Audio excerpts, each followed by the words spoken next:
ദണ്ഡറ്റവും മുറിക്കും വാളുവചനം. ആമേൻ, ആമേൻ.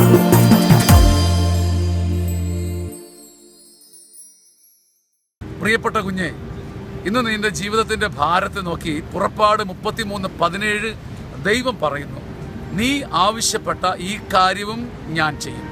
എന്തെന്നാൽ നീ എൻ്റെ പ്രീതി നേടിയിരിക്കുന്നു, എനിക്ക് നിന്നെ നന്നായി അറിയാം. പുറപ്പാട് 33:17 നീ ആവശ്യപ്പെടുന്ന ഈ കാര്യം ഞാൻ ചെയ്യും. എന്തെന്നാൽ നീ എൻ്റെ പ്രീതി നേടിയിരിക്കുന്നു, എനിക്ക് നിന്നെ നന്നായി അറിയാം. ദൈവത്തിൻ്റെ മുമ്പിൽ ഹൃദയം തുറന്നാൽ, ദൈവത്തിൻ്റെ മുമ്പിൽ ജീവിതം മലർക്കെ തുറന്നാൽ നീ ആവശ്യപ്പെടുന്ന ഈ കാര്യം കർത്താവ് നിവർത്തിച്ച് ദൈവമാണ് വലിയവനെന്ന് നിന്റെ ജീവിതത്തിൽ തെളിയിക്കും.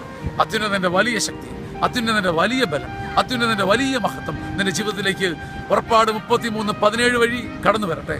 നീ ആവശ്യപ്പെട്ട ഈ കാര്യം കർത്താവ് നിറവേറ്റട്ടെ. Hallelujah, hallelujah, hallelujah, hallelujah. കർത്താവിന്റെ പരിശുദ്ധിയും അത്ഭുതവും നേരിൽ കാണാൻ സഹോദര, സഹോദരി, യേശു നിനക്ക് ഇടവരുത്തട്ടെ. ആമേൻ.